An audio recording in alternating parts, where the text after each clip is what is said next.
ಮಧ್ಯದಲ್ಲಿ ಮೇಡಮ್ ಈಗ ತಾವು NDA ಪಾಠ ಆಗ್ತಾ ಇದ್ದೀರಾ, JDS ಕೂಡ ಆಗ್ತಾ ಇದೆ. ಒಂದು ವೇಳೆ ನಿಮಗೆ ಟಿಕೆಟ್ ಸಿಕ್ತು ಅಂದ್ರೆ ಇಲ್ಲಿ JDS ಅವರು ತಮಗೆ ಬೆಂಬಲ ವ್ಯಕ್ತಪಡಿಸ್ತಾರೆ ಅನ್ನೋ ಒಂದು ವಿಶ್ವಾಸ ಇದೆಯಾ?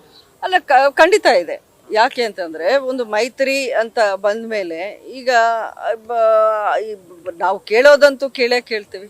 ಅವ್ರ ವಿಶ್ವಾಸದಲ್ಲಿ ತಗೊಂಡು ಖಂಡಿತ ನಮ್ಮ ಪರವಾಗಿ ನೀವು ಇರಬೇಕು. ಯಾಕೆಂದ್ರೆ ಮೈತ್ರಿ ಅಂದ್ರೆ ಅದೇ ತಾನೇ.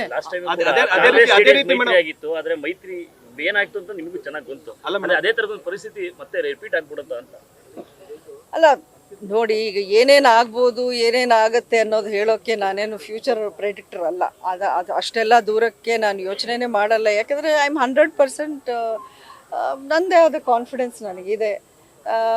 ಖಂಡಿತ ಅದರಿಂದ ಮಂಡ್ಯದಲ್ಲಿ ಇನ್ನೂ ಪಕ್ಷ ಬೆಳಿಬೇಕಾಗಿದೆ. ಬೇರೆ ಕಡೆ ಬೆಳೆದಷ್ಟು ಮಂಡ್ಯದಲ್ಲಿ ಇನ್ನೂ ಬೇಸ್ ಆಗಿಲ್ಲ.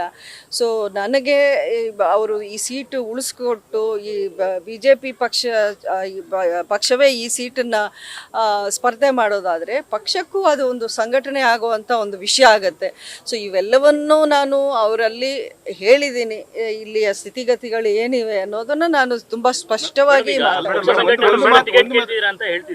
ವಾಸ್ತವ ಮಾತಾಡೋದ್ರೆ JDS ಕೂಡ ಅದೇ ತಾಟ್ ಯೋಚನೆ ಮಾಡ್ತಾ ಇರುತ್ತೆ. ಇಬ್ರು ಎರಡು ದಾಡಿಯಲ್ಲಿ ಯೋಚನೆ ಮಾಡೋದಾದ್ರೆ ಮೈತ್ರಿಗೆ ಏನು ಅರ್ಥ ಬರುತ್ತೆ ಮೇಡಮ್? ನೋಡಿ, ಅದನ್ನ ಸಾಲ್ವ್ ಮಾಡಬೇಕಾಗಿರೋದು ಪಕ್ಷದ ವರಿಷ್ಠರು.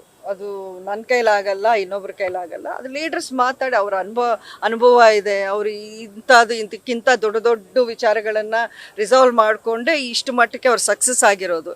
ಖಂಡಿತ ಇದೊಂದು ವಿಷಯ ಇರ್ಬೋದು, ಅವರು ಅದನ್ನು ಒಂದು ಪಾಸಿಟಿವ್ ರೀತಿಯಲ್ಲಿ ರಿಸಾಲ್ವ್ ಮಾಡ್ತಾರೆ. ನ್ಯೂಸ್ ಫಸ್ಟ್, ನಿರ್ಭೀತಿಯಿಂದ ನಿಮ್ಮ ಪರವಾಗಿ.